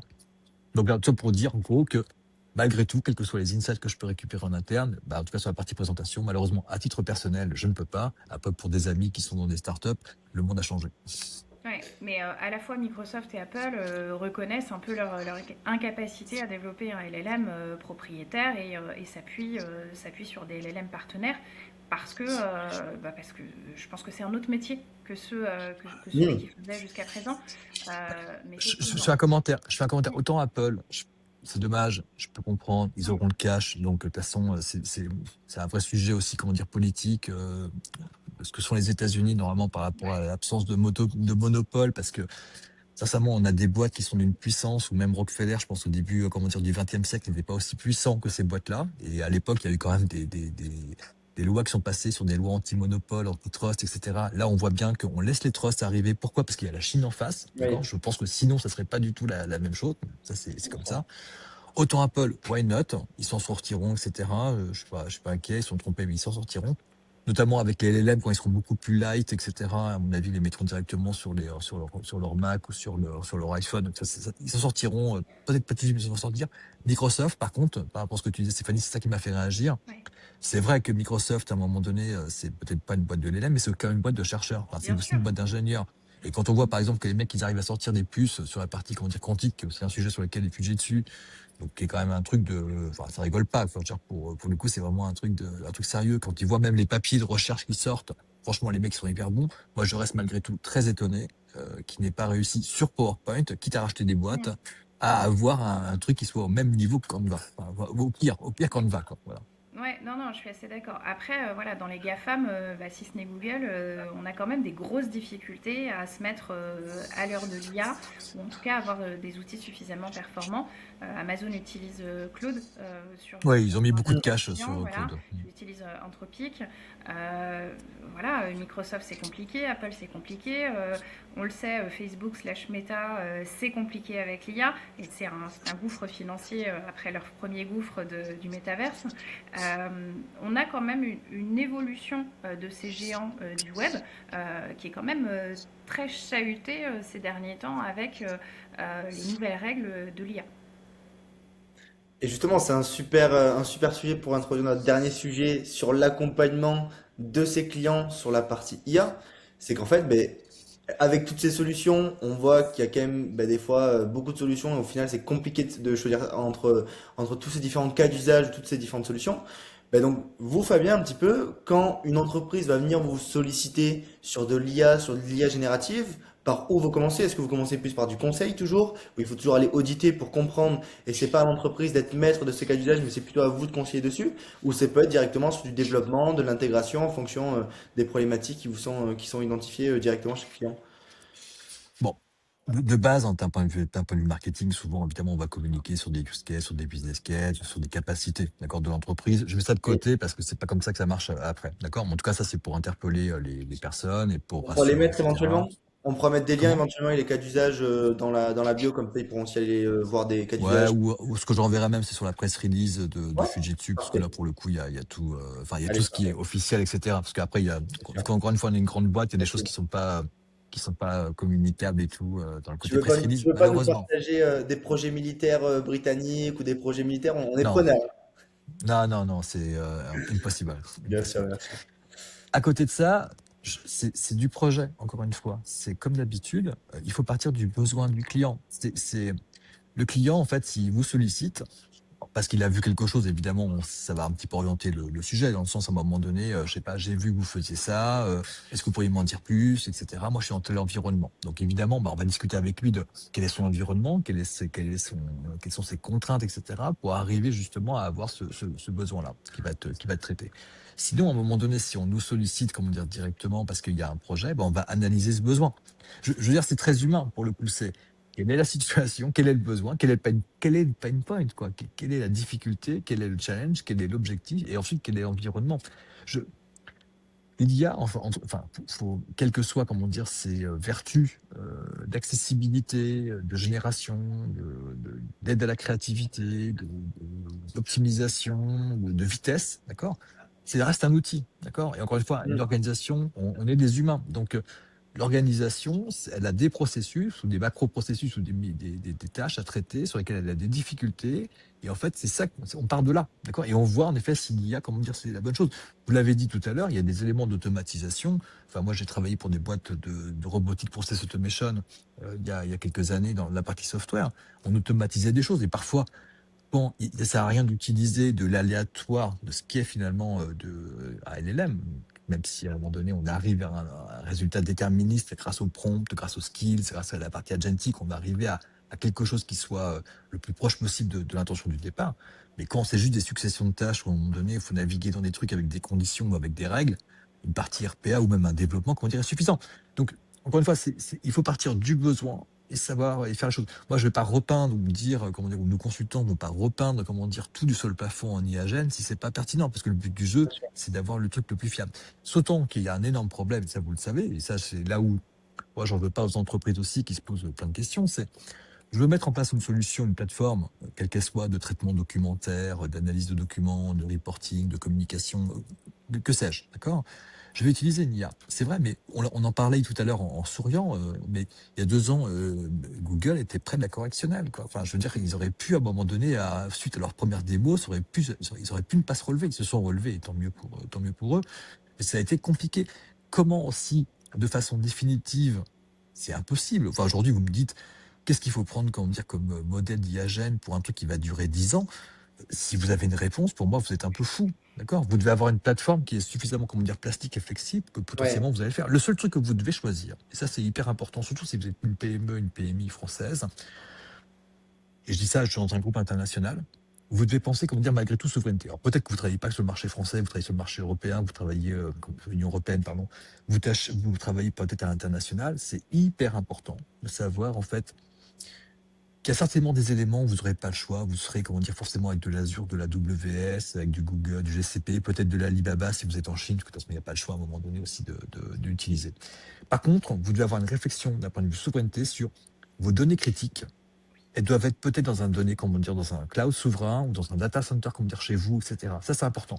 Et pareil, quand vous faites finalement votre projet, comment dire, d'IA, peut-être qu'à un moment donné, ça sera de l'open source avec du Meta, ça sera peut-être de l'open source avec du Mistral, etc. Mais peut-être que demain, ce ne sera pas le cas. Donc, vous dépensez votre architecture, d'accord, pour que potentiellement, ça c'est vraiment un truc qui doit être envisagé dès le départ d'un point de vue architecture, que potentiellement, vous allez changer à un moment donné d'outil. Pour vous, pour vos raisons, comment dire, de coûts, etc., peut-être que vous l'installerez en local avec des serveurs, vous ne le mettrez pas en mode API. Peut-être que vous allez le faire en mode API, c'est ce que je conseille au départ, parce que c'est toujours un petit peu plus facile, comme on dira, à faire en fonction de la qualité de la fonction la qualité, non pas des données, mais la qualité au sens de ce que sont les données elles-mêmes, hein, leur portée intrinsèque, enfin, ce qu'elles sont intrinsèquement en termes de valeur. Et c'est tout. Et ça, c'est une démarche qui sera tout le temps, comment dire, la même pour moi. Le besoin, qu'est-ce qui est critique, et anticiper, entre guillemets, le futur, autant se faire ce tour. Hyper Ouais, intéressant. effectivement, il Hyper faut pas intéressant. s'enfermer dans une technologie parce que après ça a un coût très important et bien sûr les différents prestataires vont profiter du fait que vous soyez enfermé pour bien sûr augmenter les tarifs, etc. Et là vous vous retrouvez dans des situations qui sont impossibles. On le voit Bah, avec du coup, l'histoire de langage legacy notamment. oui, Bah, avec 100%. Broadcom, avec VMware, etc. On l'a vu ce que ça veut dire quand vous êtes hyper dépendant. Même nous, en tant que citoyens, on voit bien que Disney, que Netflix augmentent leurs prix au fur et à mesure et que Là. Et que voilà, on est la grenouille dans l'eau et l'eau est La chaude, quoi. température monte, ouais, tout à fait. On voit aussi avec le prix des tokens. Aujourd'hui, il Ouais. est abondé par les levées de fonds des Mm. différents LLM. À terme, si on avait des tokens, on aura des tokens qui représentent le vrai coût, et ben, ce sera beaucoup plus cher. C'est l'équivalent de Uber ou de Deliveroo au début. Au début, c'est pas cher pour que les gens s'habituent à Hmm. consommer. Mais ensuite, au bout d'un moment, la réalité économique fait qu'il y a un rattrapage. Et là, comme on a l'habitude de consommer, on le paye. Là, le 100%. truc là-dessus, sur ce sujet-là, justement, il y a une tribune qui est passée d'ailleurs, ou un article qui est passé sur la tribune, pardon, il y a quelques jours. Euh, Typiquement, on voit également dans ce type de situation, c'est que l'efficacité également des modèles en consommation énergétique a tendance à s'améliorer, comme dire, grandement. Absolument. Entre les premiers de ChatGPT, ce qu'ils demandaient en termes de dimensionnement, et aujourd'hui, ce que vous pouvez avoir avec un Mm. DeepSeek, avec un Qwen, etc., même sur votre téléphone, ou sur un mini PC ou un mini Mac, ou n'importe quoi. Je veux dire, la performance est vachement améliorée, ou un Mercury, aussi, là, qui vient de Absolument. sortir, qui est pas mal. Donc là-dessus, je reste plutôt positif. Le seul truc, c'est que de toute façon, il y a partout, il y en aura tellement partout, qu'en effet, il y aura une grande consommation. Mais d'un point de vue consommation énergétique par token, sur le coup, je pense qu'on va faire d'énormes progrès. Demain, moi, je Enfin, pense. c'est ma conviction.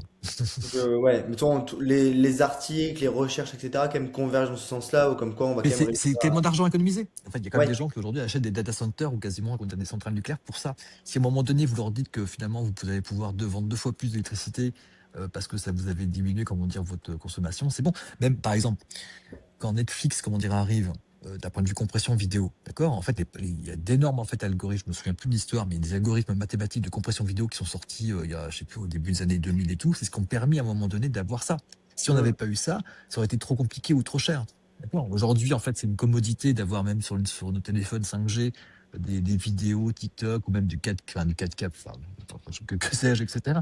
Mais ça, c'est parce qu'il y a des progrès hallucinants qui ont été faits sur le fait de diminuer ça. Alors, ça veut pas dire qu'on consomme pas plus de vidéos, malheureusement, hein. Ça, c'est tout le problème, c'est que quand une technologie, évidemment, elle prend le pas, bah, elle se diffuse beaucoup plus, donc finalement, elle consomme encore plus d'énergie. Mais unitairement par rapport au départ, il est évident qu'elle consomme beaucoup moins. Et c'est normal parce que d'un point de vue économiquement, il n'y a pas le choix. Aujourd'hui, l'un de vous deux sort un algorithme qui permet de diviser, comment dire, la consommation de tokens sur des vidéos, comment dire, par 10. On se reverra jamais parce que vous irez aux Seychelles, vous irez je sais pas où, ou à Monaco, et vous regarderez la mer pendant jusqu'à la fin de votre vie. Mais surtout, en fait, à un moment donné, il y a un tel besoin. Il y a un tel besoin sur la question. Absolument.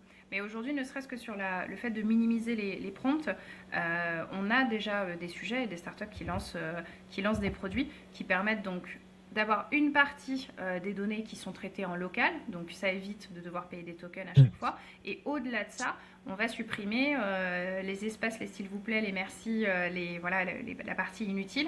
Et vraiment, ce travail, je travaille avec un développeur qui fait ça, qui est justement spécialisé sur le sujet, qui va minimiser le prompt et faire en sorte qu'on dépense moins. En fait, dites-vous que c'est Mm. comme à l'époque où on utilisait le langage SMS pour Mm. raccourcir parce qu'on payait à la Mm. longueur du SMS. Mm. Là, c'est la même chose et en fait, ne serait-ce que de faire ça nativement, on économise énormément d'argent à une échelle d'entreprise.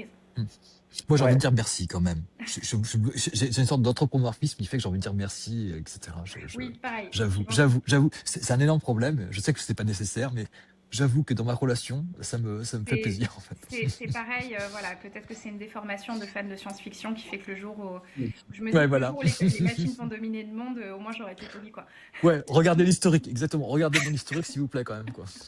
Non, mais t'as ça, et t'as aussi le fait que oui, réduire les prompts, mais aussi changer des modèles, avoir des modèles qui sont plus spécialisés, des Oui, modèles oui. qui vont chercher Absolument. des fenêtres contextuelles qui sont beaucoup plus petites, donc au final la consommation est presque rien. Et en plus, ben, qui sait quels seront les LLM de demain, ou même du coup peut-être autre chose, on parle, je pense notamment au World Model avec Yann Ouais. Lequin, mais notamment cette levée de fonds.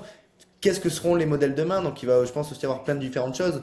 Donc c'est intéressant, tu vois, qu'il y ait quand même des entreprises comme Fujitsu qui vont pouvoir continuer à accompagner ses clients parce que on va dire que le futur est quand même pas mal incertain. Donc il va y avoir, je Mm. pense, du travail, travail sur ces prochaines années. Et peut-être pour finir aussi, avant, voilà, Fabien, de te laisser le mot de la fin, Stéphanie, par rapport par contre à la partie startup, il y a aussi quand même beaucoup d'incertitudes pour une startup. C'est-à-dire, comme disait Fabien, le but c'est d'avoir des modèles qui sont de plus en plus évolutifs parce que tout évolue très vite. Donc comment une startup peut réussir à se positionner, notamment sur des enjeux IA? les enjeux cyber, sachant que le monde va à une vitesse qui est juste immense. On en a parlé, il y a le côté distribution qui est très important parce que maintenant c'est limite plus un enjeu de distribution de marketing plutôt que de technicité. Mais comment une entreprise peut essayer un petit peu de se positionner sur une niche pour réussir à être, on va dire, rentable, mais sur du long terme et pas uniquement sur les deux, trois premiers mois parce qu'après peut-être il y a de nouvelles technologies qui arriveront. Donc comment réussir à se go-to-market, on va dire, dans un environnement qui est tellement mouvant et qui est tellement rapide. Est-ce que tu aurais des conseils par rapport à ça? Alors, moi, je pense que déjà, au lieu d'aller uniquement sur des niches de fonctionnalité, il est important d'aller sur des métiers ultra ciblés, d'aller cibler des Et- verticales. Donc, ouais. on l'a vu avec les progiciels il y a une quinzaine d'années, même avant, mais on a eu un gros boom à ce moment-là, euh, quand les SaaS sont sortis, dans l'immobilier, dans le médical, dans tout ça, on a eu des logiciels spécialisés qui sont sortis. Je trouve qu'il est intéressant d'accompagner les professions à l'IA et de comme ça se créer un pool de clientèle qui devrait rester fidèle. Je le vois notamment donc ici dans la cyber, notamment sur des professions réglementées, donc ça peut être les avocats, ça peut être les notaires, etc. C'est un marché qui, on ne va pas se le cacher, est difficile à pénétrer. Dans le cas des professions médicales, qui est soumis à la réglementation autour des données de santé. En revanche, une fois qu'on est rentré, c'est hyper intéressant et c'est beaucoup plus pérenne que Ouais. un métier où, entre guillemets, il est simple de changer comme ça d'outils. Donc, je pense que la clé, elle se trouve aussi dans la typologie de clientèle et qu'il faut cibler vraiment des secteurs, des verticales où il y a une expertise métier, où on pourra entraîner un algo et un LLM sur des données métiers et donc sur de l'hyper spécialisation. Moi, je suis convaincue qu'il y a des choses très intéressantes à faire d'un point de vue développement produit. Hyper intéressant, hyper intéressant. Mais merci beaucoup. Merci à vous deux hein, pour toute la valeur que vous avez apportée. Je pense qu'il y a beaucoup de valeur. Fabien, je te laisse le mot de la fin. On aime bien nous toujours finir par une petite phrase clé. Est-ce que tu as une phrase clé que tu aimes bien, qui toi un petit peu, voilà, est un petit peu un mantra que vous avez au sein de Fujitsu, même toi, personnellement par rapport à l'IA. Et je te laisserai aussi conclure cet épisode. Ah, un mantra pour Fujitsu. euh, je pense qu'il faut, alors pour Fujitsu, humilité, humilité, ça c'est un élément qu'on a très important, engagement et optimisme. D'accord? Je pense qu'il ne mettrait pas optimisme les Japonais, il mettrait harmonie. D'accord? Parce que c'est vraiment un élément. Moi, je rajoute le côté optimisme. D'accord? Mais du côté humilité, je pense que c'est hyper important. Il y a trop de gens qui sont en mode je sais tout, etc.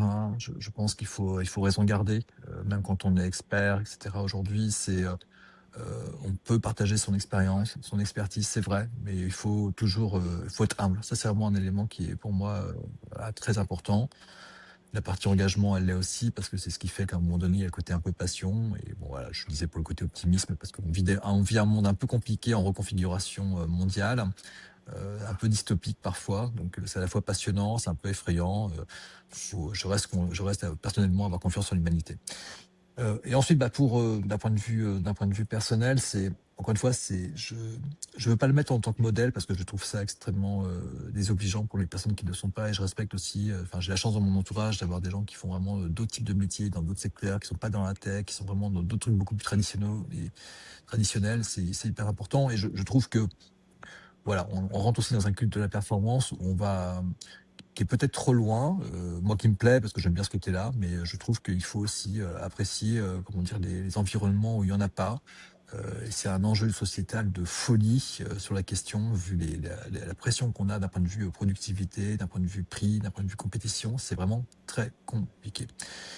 Et après, bah, peut-être pour juste finir sur le sujet, euh, pour ceux qui en ont envie, jouer. Moi, je trouve que il y a vraiment ce côté aussi un peu ludique.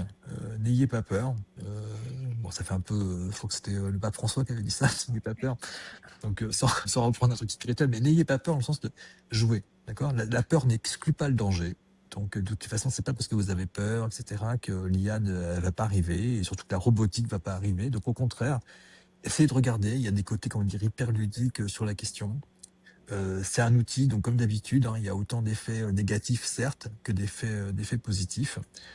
Et peut-être que d'un point de vue politique, là où on a vu notre classe ouvrière là où on a vu nos agriculteurs continuer de souffrir, d'avoir été abandonnés également par une partie des gens au niveau politique. Ça, je dis ça évidemment à titre personnel, ça n'engagera évidemment pas Fidget dessus.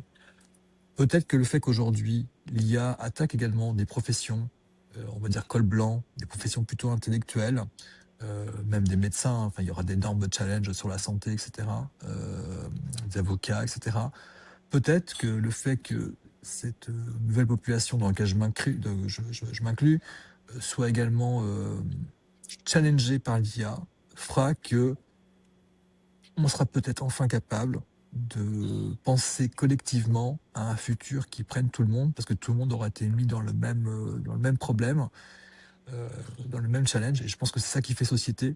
Il y a un enjeu de société avec l'IA. L'IA, elle nous renvoie un miroir, et on a des challenges, on a des choses à relever. Après, voilà, soyons optimistes.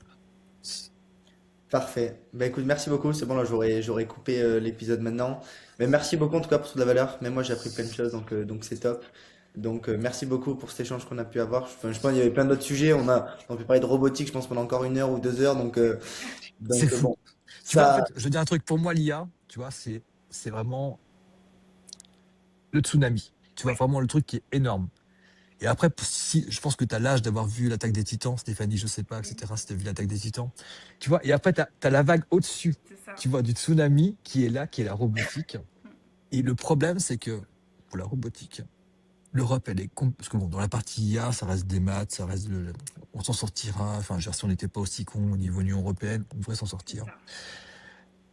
États-Unis, c'est pareil au niveau IA. Par contre, d'un point de vue robotique, je veux dire, si on enlève Musk aux États-Unis avec Optimus, bah, les États-Unis sont complètement à la ramasse. Oui, Boston Robotics, mais bon, Boston, de toute façon, c'est coréen, même si c'est au Nasdaq, ça ouais, reste c'est coréen. Et en fait, il y a que la Chine.